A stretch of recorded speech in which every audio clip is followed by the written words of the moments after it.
बाजार घटना के इतिहास लिखा है।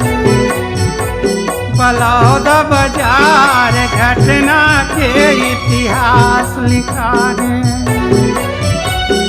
निर्दोष सतनामी भाई के जबरन जेल हो गए हो। बलौदा बाजार घटना के इतिहास लिखा है।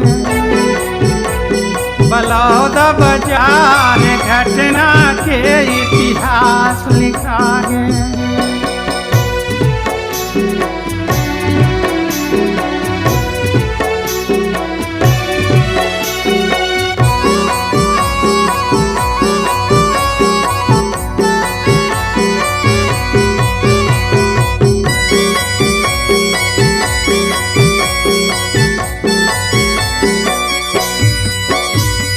सब सतनामी भाई जुड़ के हक के निर्णय मांगी।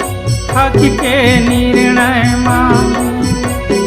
सब सतनामी भाई जुड़ के हक के निर्णय मांगी। हक के निर्णय मांगी। काकर करनी काकर धरनी भेद समझ नहीं पाई। भेद समझ नहीं पाई। काकर करनी काकर धरनी भेद समझ नहीं पाई। भेद समझ नहीं पाई। हुकूमत काकर चल गए वहाँ। हुकूमत काकर चल गए वहाँ आगे बढ़ गए हो। बलौदा बाजार घटना के इतिहास लिखा है। बलौदा बाजार घटना के इतिहास लिखा है।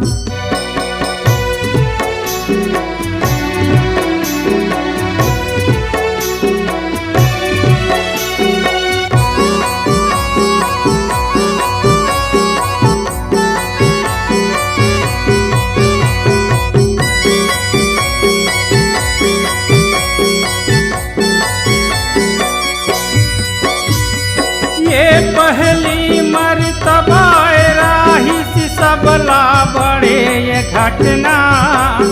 सबला बड़े ये घटना। ये पहली मर्तबा राही सबला बड़े ये घटना। सबला बड़े ये घटना। खड़े खड़े अधिकारी मानो देखत रही सपना। देखत रही सपना। खड़े खड़े अधिकारी मानो देखत रही सपना। देखत रही सपना। पाप भी लागे सतनामी के। पाप भी लागे सतनामी के। हाहाकार मच गए हो। बलौदा बाजार घटना के इतिहास लिखा है। बलौदा बाजार घटना के इतिहास लिखा है।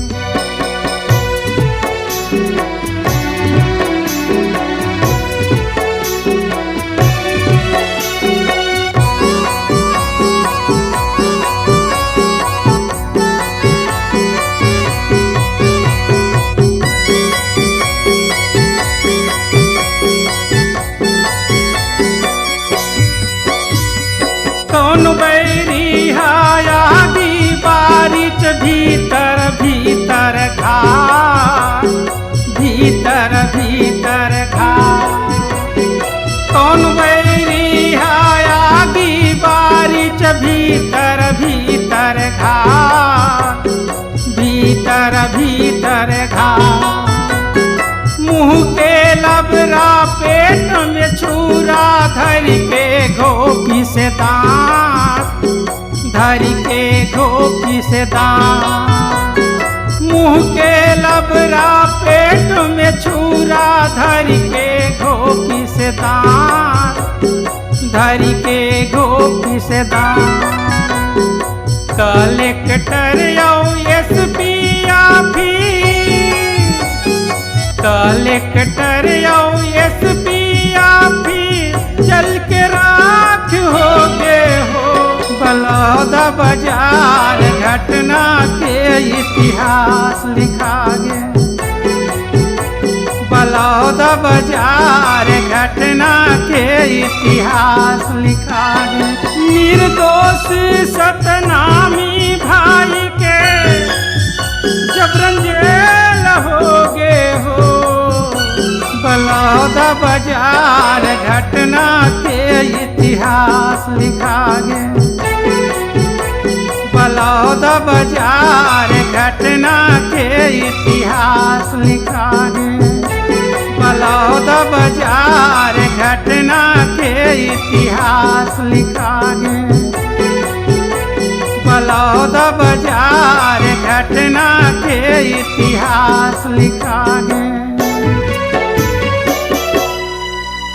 नमस्कार दोस्तों, नए नए छत्तीसगढ़ी गाने सुनने और देखने के लिए हमारी वीणा म्यूजिक को सब्सक्राइब करें और बेल आइकॉन के बटन को क्लिक करें।